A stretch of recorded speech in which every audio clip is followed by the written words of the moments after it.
Hurricane Michael destroying everything in its path. Damage estimates now nearing $13 billion. Now the storm is here. The time to evacuate in coastal areas has come and gone. Bridges connecting islands to the mainland undrivable. Devastation. This is total devastation. Oh my goodness. High winds warping steel railings, tearing off roofs, collapsing homes, ripping trees from the ground. Michael is the worst storm that the Florida Panhandle has ever seen. We're turning 100% of our focus on search and rescue. Complete storm coverage starts now. Live, this is Fox 56 News. First at 10 with Ryan Cummings and Jamie Innes. First at 10 tonight, tracking Hurricane Michael. This is a live look at that satellite track of the storm. Michael is now lashing out on Georgia after Florida's panhandle took a beating. The hurricane is now blamed for at least one death in the U.S. A Florida man died after a tree fell on his home. Michael made landfall this afternoon as a strong Category 4 storm with winds of 155 miles per hour. That's nearly a Cat 5. It's now down to a Category 1. Flooding and tornadoes, the big concerns now. Chief Meteorologist Mike Linden is tracking the storm. Mike, a storm this size has never hit the Florida Panhandle before. Right, Michael defied all of the odds, even making it to the Florida Panhandle. As far as the size, the pressure, the intensity, the winds, this will definitely be a storm that we will be talking about for many, many years to come. But as you mentioned, now just a Category 1 with sustained winds of 90 miles per hour. That made landfall earlier today at 155 miles per hour. To put that into perspective, a Category 5 needs to be 157 and above, so almost there. This, by the way, at 155 miles per hour represents the third most intense hurricane to ever make landfall in the United States, which is wild. It also is only the second October Category 4 storm to hit Florida since Hurricane King in 1950, and it is the strongest hurricane to ever strike the Florida Panhandle before. It's only been a Category 3. Of course, Michael, a Category 4 storm. Coming up, I will show you where Michael goes next and how that may affect our weather here at home. Florida is the hurricane capital of the U.S., taking the brunt of about 60% of all hurricanes that make landfall. Now, as a Category 1, Michael is moving through Georgia and toward the Carolinas. Natasha Chen is in Panama City Beach, Florida, with more on this record-breaking storm. Jaw-dropping images of destruction follow Hurricane Michael's landfall on the Florida Panhandle. Some wind gusts reached 155 miles per hour. Hurricane Michael is the worst storm that the Florida Panhandle has ever seen. We're turning 100% of our focus on search and rescue and recovery. Officials warned of a storm surge that could reach 14 feet in some areas. The thing that people, I think, don't realize is the storm surge, whether it's 6 feet or 14 feet, it's all deadly. One resident of Mexico Beach, Florida, where the storm's eye wall made landfall, said she didn't think it would be this bad. Devastation. This is total devastation. I mean, my brother also has a house on the beach that's gone. I mean, there's nothing left of it. Hundreds of thousands of customers are without power. Officials say it may not be restored for days, possibly weeks. President Trump received a briefing on the storm by FEMA. I had a long talk with Rick Scott, Governor Scott of Florida. Very well coordinated with all of the states. Millions of people across 6 states are under hurricane warnings and watches as the storm is expected to blow over Georgia and the Carolinas in the next few days. In Panama City, Florida, I'm Natasha Chen. More help is already on the way for people tonight. The Red Cross says it has sent a team of 9 people from Pennsylvania who are already on their way to Florida tonight. That includes one woman from Central PA. They're part of more than 3,100 volunteers that are helping recover from Hurricanes Michael and Florence. Now, those rescuers may be needed badly over the next few days because hundreds of thousands of people didn't evacuate. Fox 56's Kaylee Cunningham joins us live in the studio. Kaylee, some people say that storm intensified so quickly it caught people off guard. Jamie, Hurricane Michael went from a tropical storm to a Category 3 in just 6 hours. That amount of time didn't give people a lot of time to plan, pack, and leave. Now, a lot of residents are braving that storm and are sharing videos and pictures of those experiences on social media.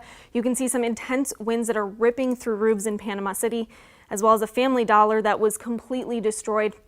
And look at this right here. You can see completely the front of it, and the roof is just completely demolished. And there also what appears to be a roof getting ripped off of a building, which could be dangerous. Who knows where that could fly? And there's just a lot of destruction. This appears to be a school, a basketball court inside of a gym, just completely destroyed. The roof, walls, everything ripped off of that. So for those who chose to stay behind, there might not be much left, especially in Panama City Beach, close to where that storm came in. So quickly, roofs were ripped off and cars were thrown around. Now, rescuers say it is still too soon to know how many rescues there will need to be made, as some people are trapped inside of buildings that collapsed, and the bad weather and damage are making it difficult to get to certain areas. We had about 280 residents who made the decision not to evacuate. We've begun search and rescue efforts, so I don't have exact numbers at this point, but those efforts are underway. Be patient with us. Let us let us complete search and rescue efforts, and then we will bring crews in to start cleanup and damage assessment, and we just need people to be patient. Don't try to get back into your homes until we give the word that it's all clear to come back. Now, so many people staying behind. I mean, there's a lot of power outages right now. You can see those. Yeah, this is very, very dangerous. Obviously, if you're there, you should try and get a hold of emergency crews, but it can be difficult with all this power outages. Right now, they estimate about 200,000 homes and businesses are without power. As we said, hundreds of thousands of people stayed behind. So who really knows when all this could come back on? Could be days, could be weeks. Absolutely. All right, thanks, Kaylee. A crime alert out tonight. Police in Kingston are looking for whoever broke into a local bike shop last night and made off with a new ride. A Main Bike World on Wyoming Avenue last night around 10 o'clock. The suspect stole a BMX bike. Photos show both the door and a separate window were shattered. According to the owner, the suspect was in the store sometime in the afternoon before the theft. I think it's really unfortunate, and it's a local establishment. It's well known, and a lot of people support this business. I can't imagine how somebody would do it right out in the open on Kingston Corners. They must have been really desperate for a bicycle. Kingston police are looking over surveillance video to identify the suspect. Anyone with information should call them. State police are looking for this man. They say Gino De Palma robbed a Pike County market back in April with a weapon. They just started looking for him Tuesday in the Gouldsboro area. If you know where he's at, call police. State police searching for this girl tonight. 14-year-old Olivia Johnson hasn't been seen since Monday afternoon. Her mother reported her missing in Monroe County. Anyone with information is again asked to call police. Pennsylvania is full of highways and big rigs traveling on them, but many drivers don't know that truck stops are a hotspot for human trafficking. Fox 56's Katie Berlin spoke with an organization working to teach truck drivers what to look out for to combat a growing issue. It's happening right under your nose. It's happening right here in this community. UPS freight driver John McCown believes knowledge is power. We're just trying to educate everyone that we possibly can about human trafficking and how horrible it is. After 22 years in the trucking industry, he says he wished he knew more back then. I had a young girl, probably 16 years old, knocked on my door in Chillicothe, Ohio one night at a truck stop and asked me if I wanted a date. And I just said, no, thank you, and closed my window or closed my curtain. Instead of taking a look around a minute and seeing she's probably 16. I'll never forget her big blue eyes. She was kind of, her hair's out of place. She should not have been where she was at 2 o'clock in the morning. He feels if he'd been trained, things may have been different. Now, as an ambassador with Truckers Against Trafficking, that's the goal. So trucking is just one of the strategic industries that we train because as a part of their everyday job, they're in places where they can come in contact with potential victims. At the Great Dane Trailer Manufacturing Facility in Danville, let's head on in. Employees walk through a transformed trailer, part of the Freedom Drivers Project. Each one of these items is actually from an actual survivor. Learning about domestic sex trafficking and ways they can be equipped to intervene. Do they look like people who should be together, who would be together normally? Project Director Helen Van Dam says with 7 million truck drivers on the road, they're in the perfect position to make a difference. The trucking industry is so prevalent in this state. You got Interstate 81, Interstate 80, the Turnpike. There's so many interstates that run through here. In Danville, Katie Berlin, Fox 56 News, first at 10. Truckers Against Trafficking says thousands of minors are trafficked every year for sexual exploitation in the U.S. We have more information on this project on this story on our website, fox56.com. 2 people had to be rescued after a truck plunged into a lake. It happened this afternoon at Francis Slocum State Park in Luzerne County. It's not clear how the truck ended up in the lake. Police are now investigating. This week is Fire Prevention Week, and firefighters all over the country are reminding people of ways to keep their homes and loved ones safe. Fox 56's Tennyson Coleman talked to one fire department today about some common mistakes people make. Tennyson?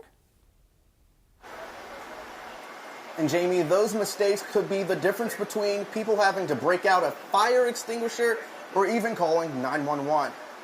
We try to be as proactive as possible. The more we can get out to the community, the more we can tell them about fire prevention and stuff, ultimately the safer the community will be. Captain Michael Van Luvender with the Plains Township Fire Department says this is one of their most important weeks of the year. Fire Prevention Week, which began back in 1922, aims to educate people about fire hazards with the goal of saving lives. In 2016, more than 3,500 people died in fires nationwide.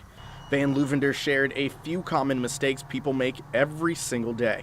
A lot of it comes into electrical outlets. Just because there's 6 outlets in a power strip doesn't mean that you can plug, multiple connectors into it. You want to keep it as safe as possible.